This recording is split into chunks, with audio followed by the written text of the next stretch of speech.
There's something deeply unsettling about the death of a man who spent his entire life making others afraid to die around him. Joseph Stalin, the iron-fisted ruler of the Soviet Union, responsible for the suffering of tens of millions, did not go out in revolutionary glory. He did not fall in battle, he was not executed by his enemies, and he was not brought to justice for his crimes. Instead, he lay on the cold floor of his own bedroom, soaked in his own bodily fluids, struggling to breathe in total isolation. While the people closest to him quietly debated whether or not to call a doctor, the most powerful man in the communist world died slowly.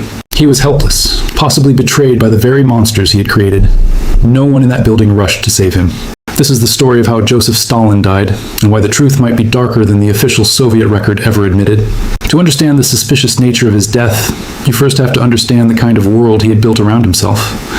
By the early 1950s, Stalin had been ruling for nearly 3 decades, transforming a struggling nation into a global superpower. He led his country through the most devastating war in history, emerging as one of the most consequential figures of the century. But his methods were soaked in blood, paranoia, and absolute terror. Stalin governed through a suffocating fear that reached every corner of life. No one was safe, not ordinary citizens, not high-ranking generals, not celebrated artists, and certainly not the men who sat closest to him. Stalin's paranoia was legendary and pathological.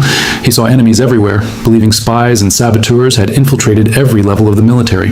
Whenever that paranoia settled on a person, that person's life was effectively over.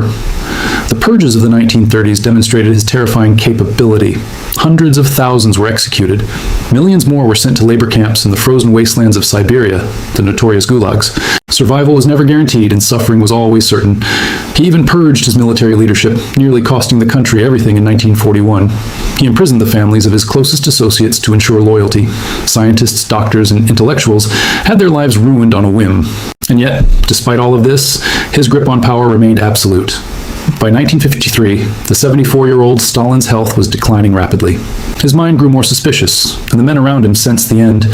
They were consummate political survivors, calculating, ruthless, and deeply ambitious.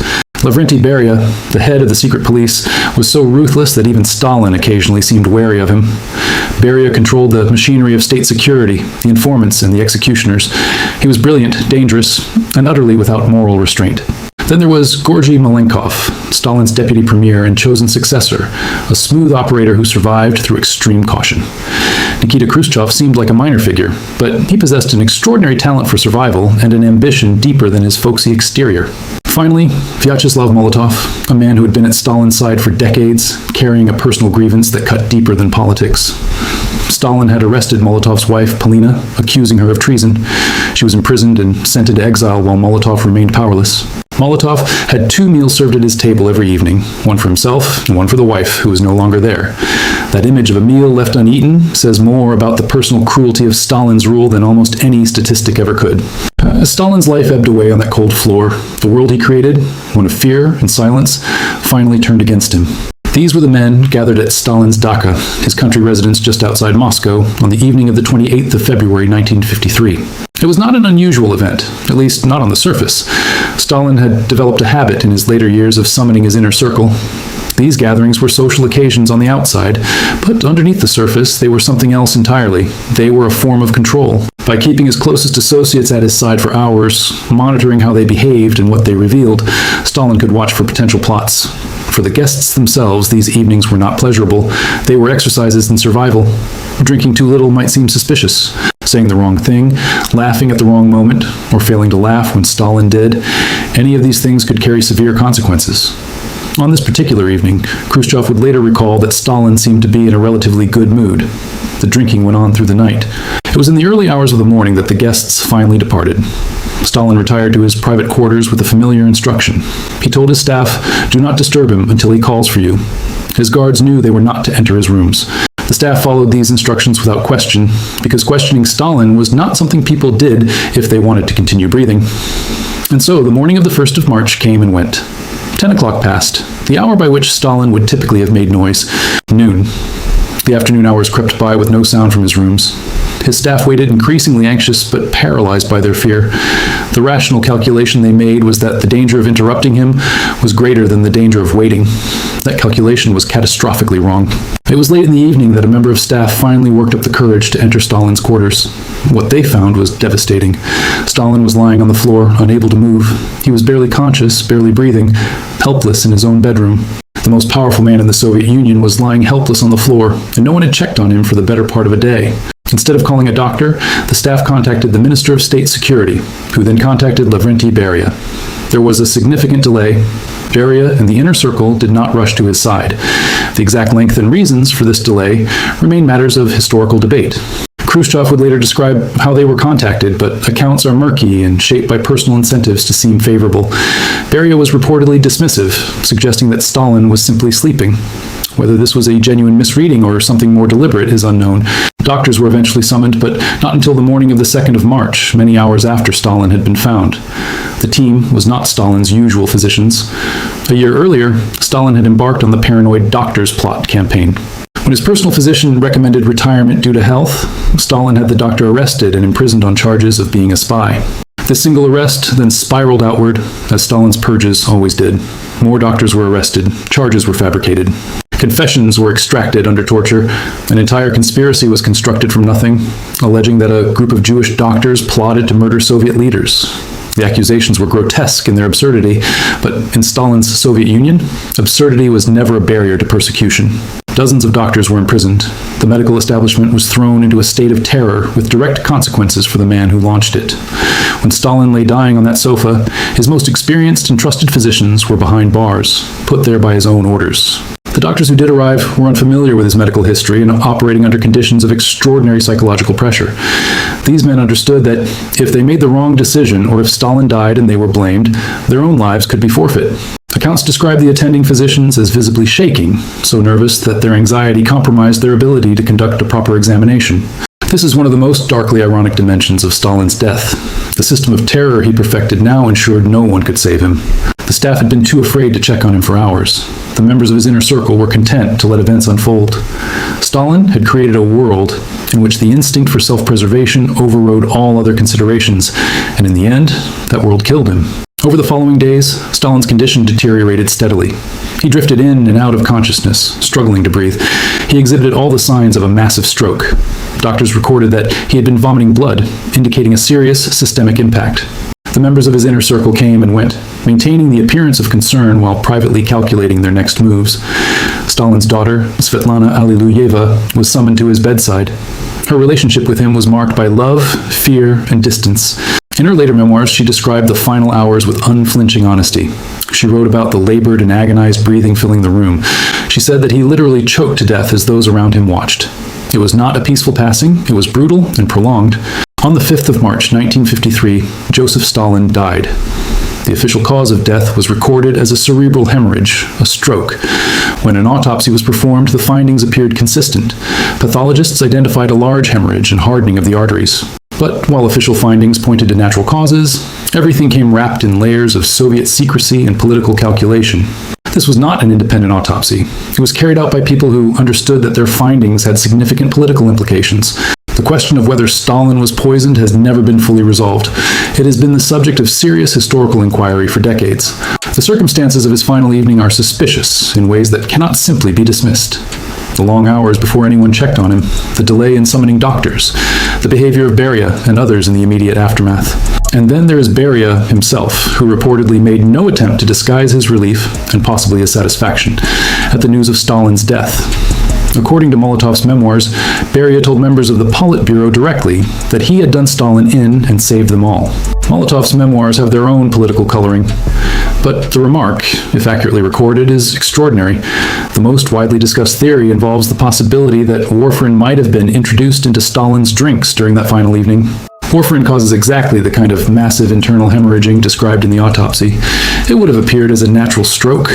Whether this actually happened cannot be proven on the basis of available evidence, but it cannot be disproven either. Every major figure in Stalin's inner circle had both the motive and the opportunity to contribute to his death. Beria had perhaps the most to gain immediately, as he moved swiftly in the days following Stalin's death to consolidate power. Khrushchev, patient and calculating, began the longer game that would eventually bring him to the pinnacle of Soviet power. Molotov, reunited with his wife after Stalin's death, had perhaps the most personal grievance of any of them. What exactly happened in the long hours of the 1st of March is a question that history has not yet definitively answered.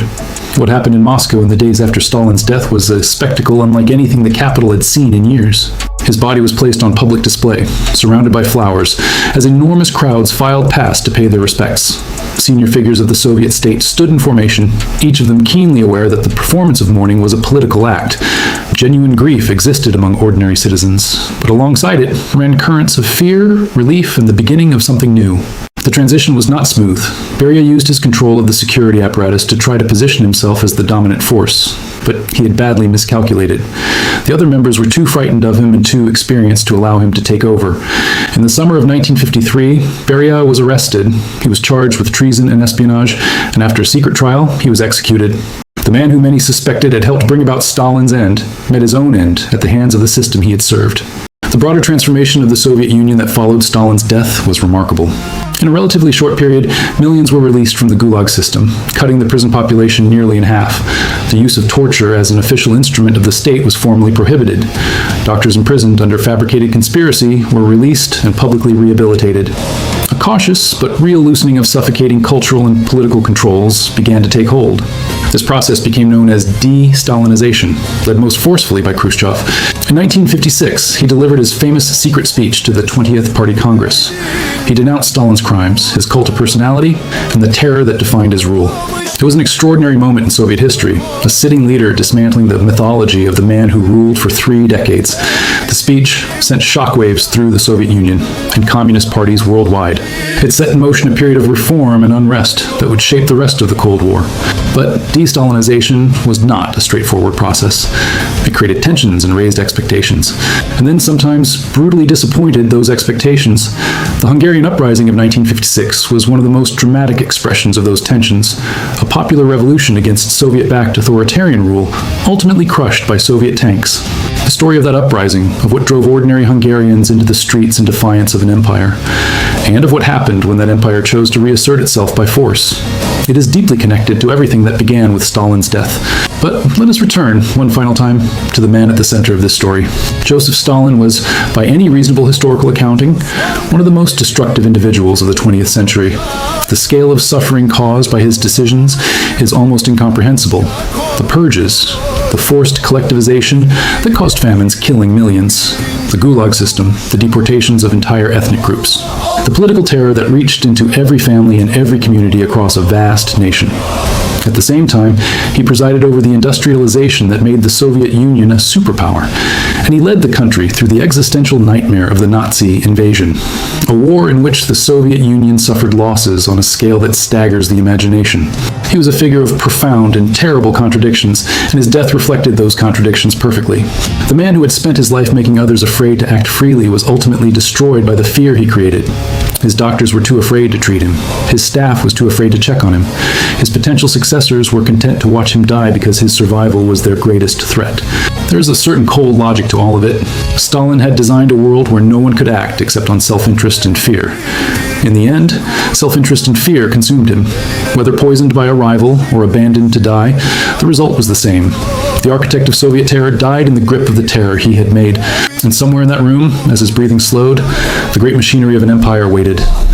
The men around his dying body understood something Stalin himself had never grasped. That power built entirely on fear is power built on sand. Because the moment the feared man becomes the helpless man, all that fear turns into something else. That is the story of how Stalin died. Not with the authority and drama of a man who shaped nations, but helplessly, slowly, on a sofa in his own home, surrounded by people who chose not to try. If this story pulled you in, then the events that came immediately after Stalin's death will absolutely grip you. The de-Stalinization that Khrushchev unleashed sent tremors through the entire Eastern Bloc, and nowhere felt those tremors more violently than Hungary in 1956. What began as a moment of cautious hope ended with Soviet tanks rolling through the streets of Budapest. It is one of the most dramatic and heartbreaking episodes of the Cold War, and it begins exactly where the story ends. Go watch that video now. You will not stop.